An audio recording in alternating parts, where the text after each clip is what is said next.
It is 9:05, so we'll go ahead and get started. Let me pull up my agenda here on my phone. Again, I hope you guys are hanging in there. I know how crazy and difficult this has all been. I want to give a shout out to, and I think it's just about everybody here, not quite everyone, to all those people who really bumped up their work last week. Not only were you doing most of your work, but the work was so much better. It was of a higher quality. It reflected what I know you can do. So again, super proud of you, and hats off to so many people. I even had one person, I'm gonna give him a shout out this morning. I want to say it was Paul, who went up a level on Reading Plus. So I appreciate you. I appreciate you kind of meeting me halfway and showing me respect by doing the work. And I appreciate you kind of being more of an adult than you really should be asked to be by at this point in your life. So you guys are really stepping it up. I'm impressed. Just a quick little, excuse me, quick little note. I want Wednesday is going to be the deadline for old assignments. So well, I think that kind of sums it up. Wednesday is going to be the deadline for old assignments. So by Wednesday, I'm going to turn everything to a 0, unless I hear from you. So if you want to reach out to me and say, Cholono, can you give me a little more time? I will give you personally some more time. But generally speaking, I need to assign a grade.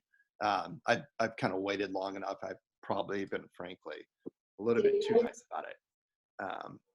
Any questions about that? No. It's pretty important. So you're sure? No questions? Of course. I'm sure. Okay.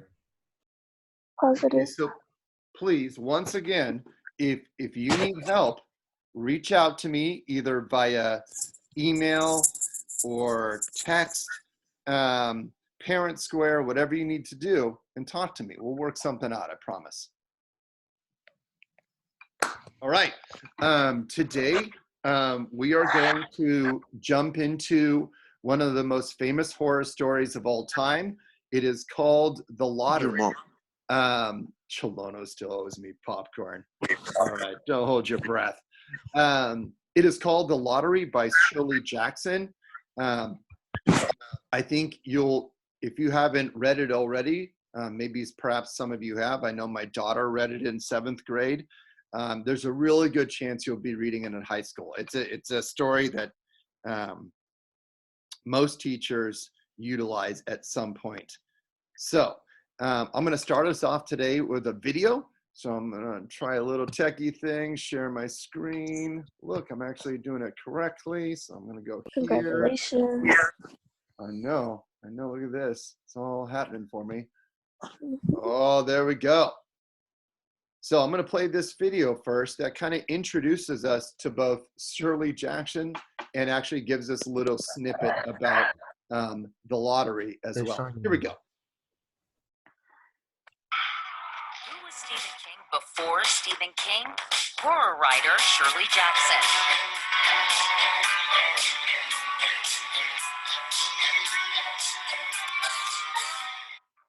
Born in 1916, Shirley grew up in a wealthy San Francisco family. Her mother was highly critical, even cruel.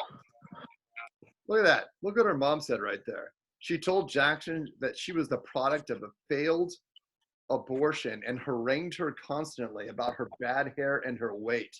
Good Lord. No wonder she grew up to write horror stories. That's bad. Right? There is such a thing as good taste. Shirley turned to writing, studying English and journalism at Syracuse University, and turning to witchcraft in her spare time. According to her biographer, as a way of embracing and channeling female power at a time when women in America often had little control over their lives. In 1948, she published a story in The New Yorker called Lottery, all about human sacrifice, and it received more mail than any piece in the magazine's history. She went on to write more than 200 short stories and 6 novels, but Shirley's work wasn't always taken seriously.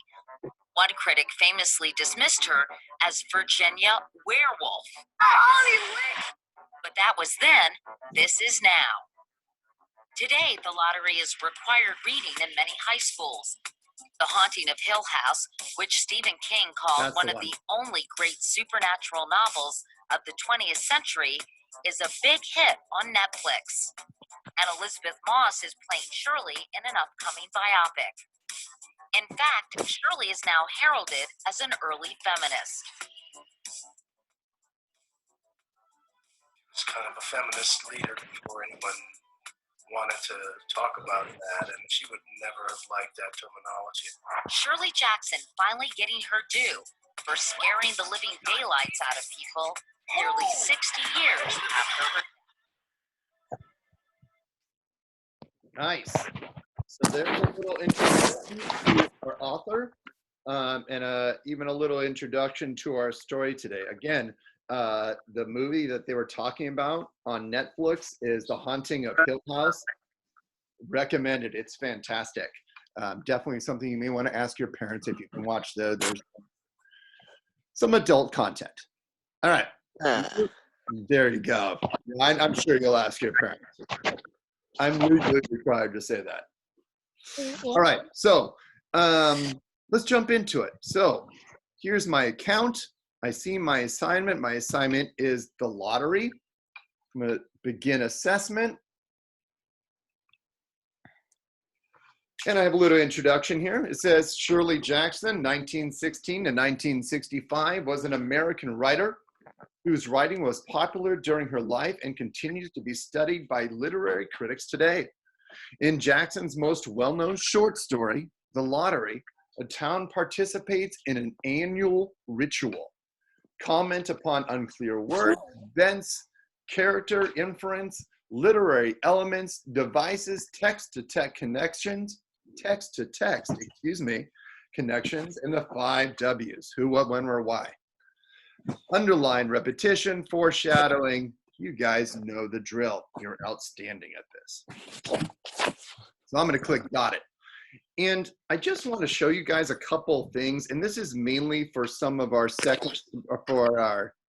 new English speakers.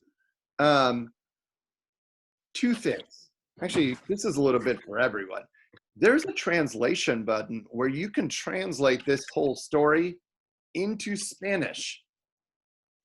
So, no excuse. And then, and it's perfect timings for some of our lazier friends, especially the one who just yawned. And I bet that's Harold. So What? It That was me. Great. It will, excuse me, read this aloud to you. Ladies and gentlemen, it doesn't get easier than this. All right, I'm going to jump right into it here. I do, we do, you do. The Lottery by Shirley Jackson, 1948. The morning of June 27th. So I'm just going to pause for a second. Whoever's making a little bit of noise, if you could just mute yourself, I appreciate it. Thank you so much. The morning of June 27th was clear and sunny.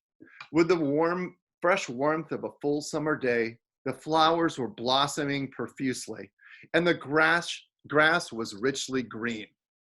Okay, I find this interesting because it doesn't sound like the typical, and I realize I'm going to go back here. There's too many mistakes. Doesn't sound like the typical beginning to a horror story. As we know, with someone like Stephen King, with someone like, forgive me, I can't believe Edgar Allan Poe, it usually starts off a lot darker than that. So it's a warm summer day. The people of the village began to gather on the square between the post and the office and the bank around 10 o'clock. In some towns, there were so many people that the lottery took 2 days and had to be started on June 26th. But in this village, where there were only about 300 people, the whole lottery took less than 2 hours. So it would begin at 10 o'clock in the morning and still be through in time to allow the villagers to get home for noon dinner. And so I don't learn a lot here, excuse me. But what I do learn is that the lottery is an event involving townspeople. Sorry, my hands are really cold. I can barely type here. I'm in my garage again. Towns, I'm gonna assume that's hyphenated. All right. Summer day, gathering for this event that they call the lottery. The children assembled first, of course. School was recently over for the summer, and the feeling of liberty sat uneasily on most of them. They tended to gather together quietly for a while before they broke into boisterous play, and their talk was still of the classroom and the teacher and of books and of reprimands. Bobby Martin had already stuffed his pockets full of stones, and the other boys had followed his example, selecting the smoothest and roundest stones. Bobby and Harry Jones and Dickie Delacroix, the villagers pronounced his name Delacroix, eventually made a pile of stones in one corner of the square and guarded it against raids from the other boys. The girls stood aside, talking amongst themselves, looking over their shoulders at the boys, and the very small children rolled in the dust or clung to their hands of their older brothers or sisters. So immediately, any halfway decent reader is going to ask about this great pile of stones. What the hell are the stones for?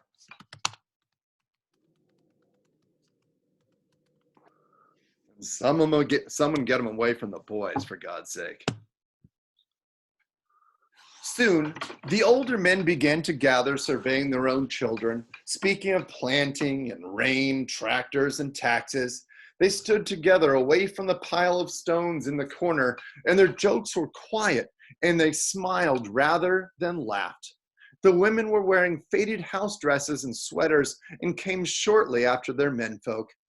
They greeted one another and exchanged bits of gossip as they went to join their husbands. Soon the women standing by their husbands began to call their children, and the children came reluctantly, having to be called 4 or 5 times. Bobby Martin ducked under his mother's grasping hand and ran, laughing back to the pile of stones. His father spoke up sharply, and Bobby came back quickly and took his place between his father and his oldest brother. So I have my first guiding question here. Again, the guiding question isn't something that's graded. It's just used to make sure you know what you're reading. What is the mood of the townspeople as they gather for the lottery? They are mostly lighthearted and friendly. Yeah, it sounds like they're having a pretty good time. They are all serious and sad. No, it talks about all the people gathering and talking and the children playing. They are nervous and scared. No, for the same reason. They are completely quiet. No, for the same reasons. The kids are playing, the women are talking, as are the men. The answer is obviously A. So we're going to move into the we do now. Okay, so I'm going to read this one to you. And what I'm going to have you do is you're going to answer the guided question. Does it get simpler than that? The lottery was conducted, as were the square dances, the teen club, the Halloween program by Mr. Summers, who had time and energy to devote to his civic activities. He was a round-faced, jovial man, and he ran the coal business, and people were very sorry for him because he had no children, and his wife was a scold. I'm not sure what that means, but his wife was a scold. I think that means a nag, someone who just pestered him to death. Poor old guy. When he arrived in the square carrying the black wooden box, there was a murmur of conversation among the villagers, and he waved and called, "Little late today, folks." Okay, so I am not going to ignore this.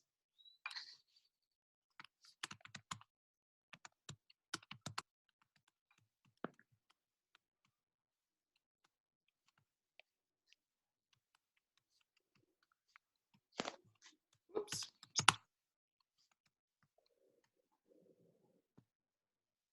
So this dude arrives, and he's in charge. It says the lottery is conducted by Mr. Summers. I'm just going to highlight that for myself just because I can, damn it.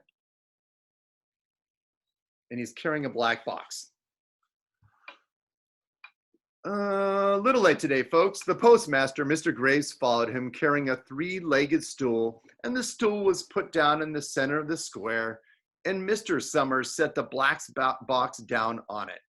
The villagers kept their distance, leaving space between themselves and the stool, when Mr. Summers said, "Some of you fellows want to give me a hand?" And there was a hesitation before two men, Mr. Martin and the oldest son, Baxter, came forward to hold the box steady on the stool while Mr. Summers stirred up the papers inside. This reminds me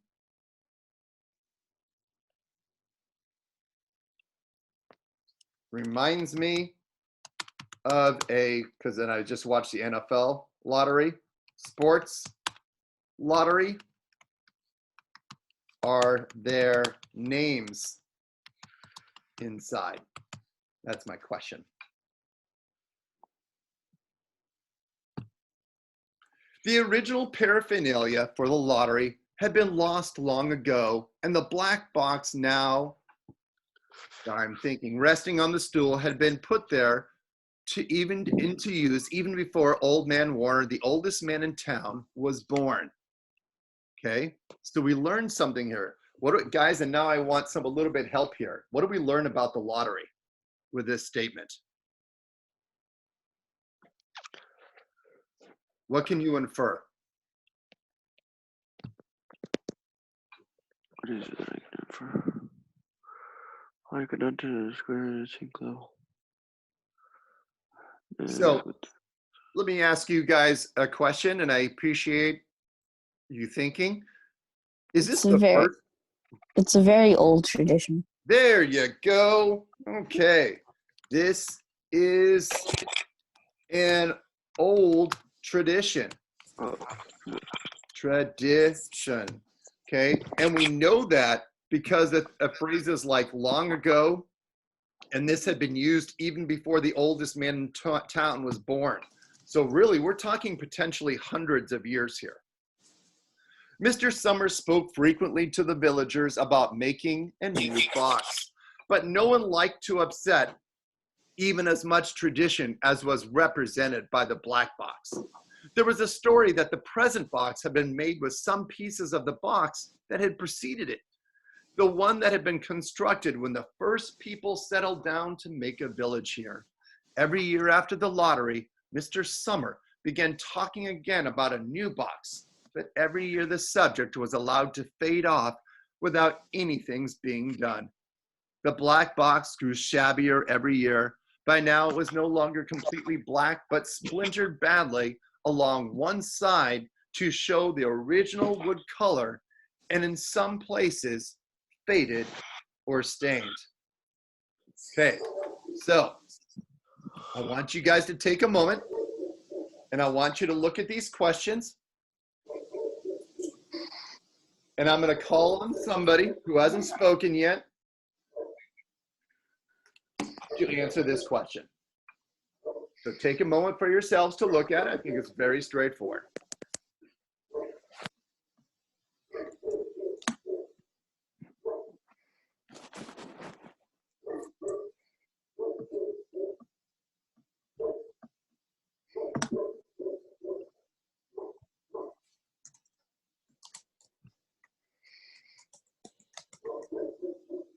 Okay.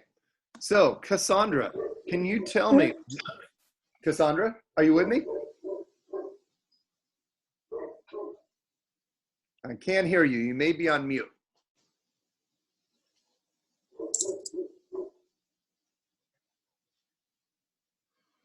Okay.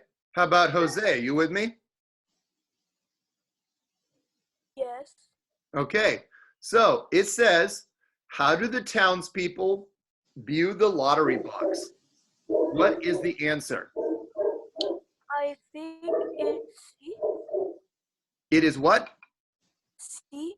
I completely agree, my friend. Agree. They don't seem to be afraid of it. It's not like they're running away. They want to get rid of it. They seem to kind of respect it. They see it as part of the tradition. Maybe they're disinterested. That doesn't seem likely because they just put it in the middle of the town square. Hey, look at us. We did it. Oh no. Yes, sir. I think with A, I think they're trying to trick you because when Mr. Summers is gonna open the box, he asked for people to help, and it says that they hesitated before two people came up. Oh, that's an interesting, that might be the distractor. That's very good. I like that. I think that's actually probably the most likely distractor. Outstanding.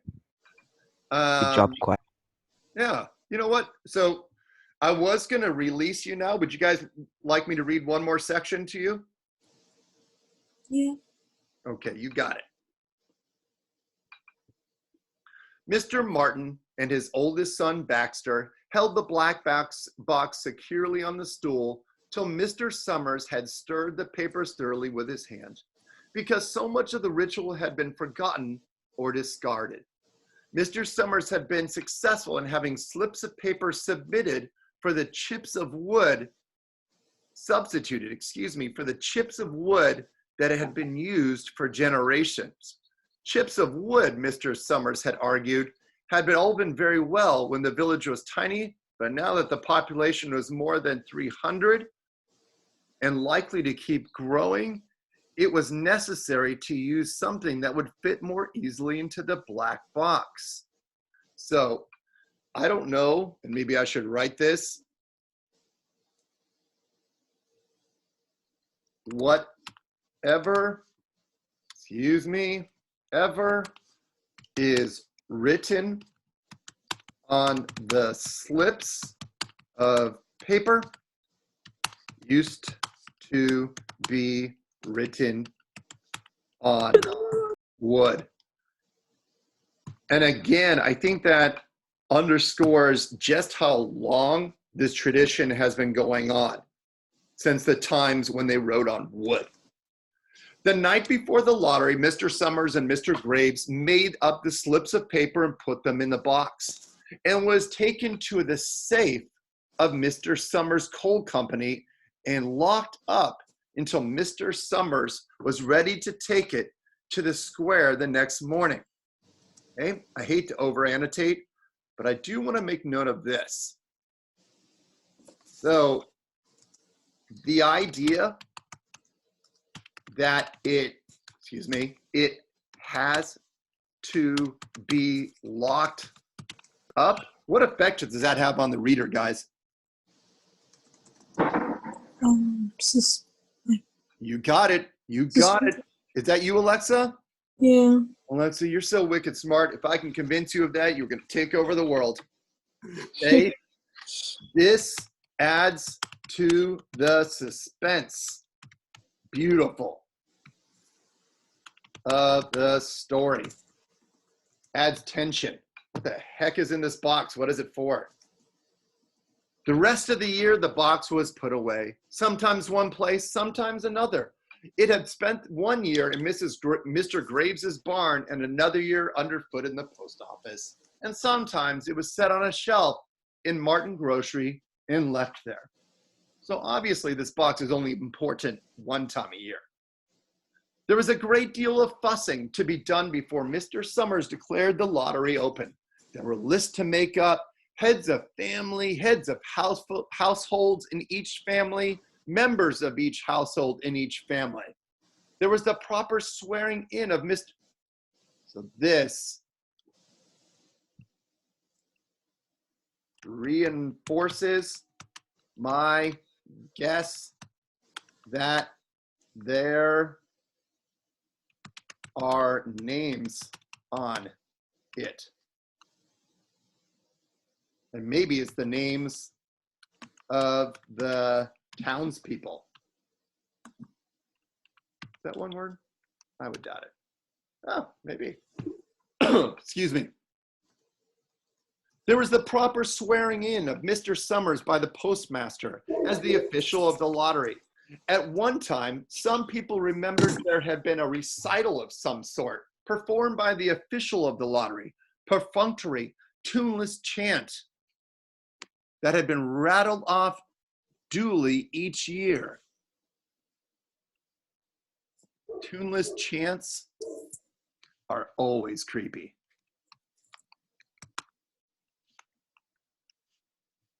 Anytime you hear the word chant in a horror story, it's creepy. That had been rattled off duly each year. Some people believe that the official of the lottery used to just stand just so when he said it or sang it, others believed that he was supposed to walk among the people. But years and years ago, this part of the ritual had been allowed to lapse. There had also been, there had been also a ritual salute, which the official of the lottery had to use in addressing each person who came up to draw from the box. But this also changed with time. Until now, it was felt necessary only for the official to speak to each person approaching.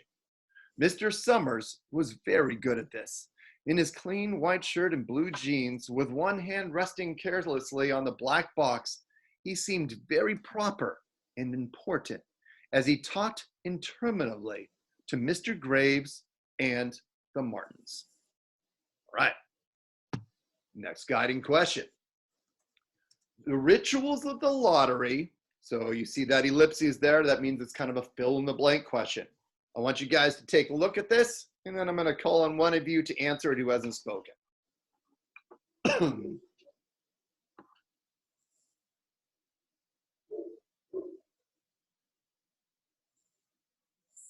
This one is easy peasy. Process of elimination. Oh my God, I can't talk anymore. Maybe I never could. Process of elimination will help you here.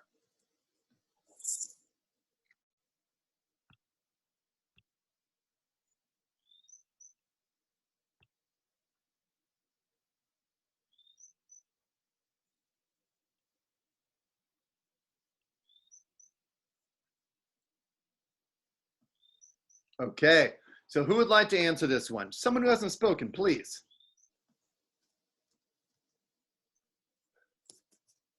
Sit Lolly, what do you think? What do you think the answer to this is? The rituals of the lottery.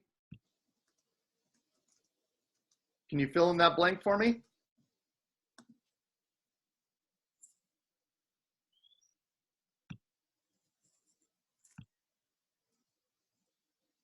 Okay, I'm so, okay, I see you're chatting the answer. Okay, fair enough. I can live with that. The rituals of the lottery have become more casual over time. That's obviously correct, okay? Because it talks about how they've changed. So it can't be B. It talks about how they've become less strict. They used to do this, but now they just write it on paper. And they have been entirely forgotten? No, because they reflect upon old traditions. So you know it can't be that one. Okay, so again, this is a very, very famous horror story that I think you're going to enjoy completing. I am going to hand it over to you now. What I'm going to do is I am going to stay on with you until 10 o'clock. So that I can answer questions and I can provide a space for you guys to do your work. Does anybody have any questions? No. Okay, beautiful. Then I'm going to go ahead and hand this back to you, and I'm going to stay on the line, and you can ask me questions about the assignment as you do it, or you can ask me questions about anything else. school related. All right, guys, really awesome seeing you this morning. Thank you so much for showing up. Really, it means a lot to me. All right, so I'm here if you want to hang on with me.